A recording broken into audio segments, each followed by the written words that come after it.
Alright, so last time we talked about some of the risks that Lionhead are taking by launching Fable Legends as their next title instead of a standard sequel entry to the series. Now let's talk about why they might be willing to make such a wager. First off is the cross-platform play capabilities that have been announced for Xbox One and Windows 10. This sort of multiplayer experience, and the slightly daunting nature of the villain role, lends itself to bringing in a diverse audience. And as a gross generalization, the PC community is somewhat more comfortable with multiplayer-only titles than the console world, while at the same time there are relatively few free-to-play games flooding the console space, which means there's less competition for an audience there. A game like this also needs a large player base in order to deliver the best possible matchmaking experience, which a simultaneous cross-platform PC Xbox launch helps to ensure. But I think a bigger factor in the decision to release this kind of Fable experience is the desire to really attempt free-to-play games on the console. Now, to many of us, microtransaction and free-to-play are kind of dirty words. They call to mind the many exploitative games out there specifically built to grind money out of the player. But I think we tend to forget that there are a lot of great examples of microtransaction monetization out there as well. Hearthstone and Magic the Gathering, Dota, League, Team Fortress, Counter-Strike Go. Now, honestly, I don't know what the Fable Legends microtransaction system is going to end up looking like. I haven't seen it. But so long as most purchasable things in the game can also be earned just by playing, and it's a AAA quality game that they're going to give me for $0 instead of $60, I'm willing to give it the benefit of the doubt. The big potential issue for me is that AAA part. James has spent some time with the game, it's definitely AAA, and when talking to Lionhead about their microtransaction content, it seems they plan to continue producing those items at a AAA level of quality as well. This is actually a very atypical approach to take. Right now, even great microtransaction games tend to try to keep content production costs low so that they can turn out a lot of content for people to buy, and so that it doesn't require a ton of sales to recoup the costs of producing that content, just in case some items don't sell very well. Fable Legends, however, is betting on the idea that really high-quality content will be compelling to enough people that sales numbers will justify the production costs.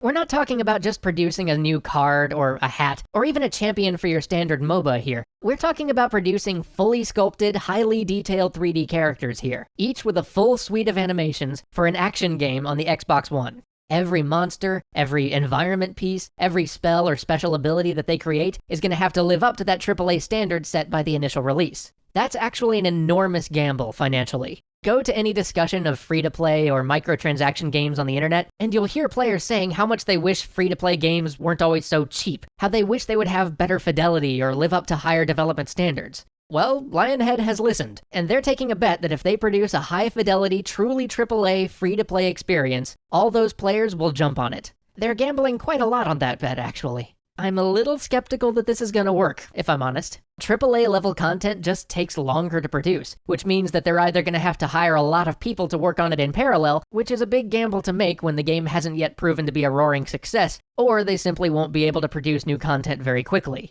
It may well take them upwards of a month to deliver each new character, and that's a problem because the player base is fickle. There are always shiny new games coming out, grabbing our attention. That's why so many free-to-play games rely on their ability to constantly crank out new content, always having new stuff to offer their players. Because even if a Fable Legends player would love the new content Lionhead is building, it won't matter if that player's already moved on to another game before it gets released. This AAA content also comes at a literal financial cost, and that's another potential problem. In order to deliver content at this level, Lionhead will either have to charge the consumer more for it, which is obviously risky, or they'll have to take a lower margin and rely on high sales numbers to cover the difference. The problem is, this doesn't insulate them from a slow start, or from the inevitable cases where, for whatever reason, they release a piece of content that simply doesn't sell. Lastly, this game is putting a lot of trust in those voices out there who claimed to want a higher caliber of free-to-play game. I would like to believe that every one of them would happily put $10 to $15 into a game that stepped up to the plate, but I'm worried that a lot of those players may just continue to play for free, reaping the advantages of the dev team's bigger investment without really rewarding them for it. This whole gamble makes James a bit nervous, and I'm inclined to agree. And it's not just concern over whether or not this one game will succeed, but because the rest of the game industry is going to be watching Fable Legends, and using it as an example for whether AAA microtransactions work.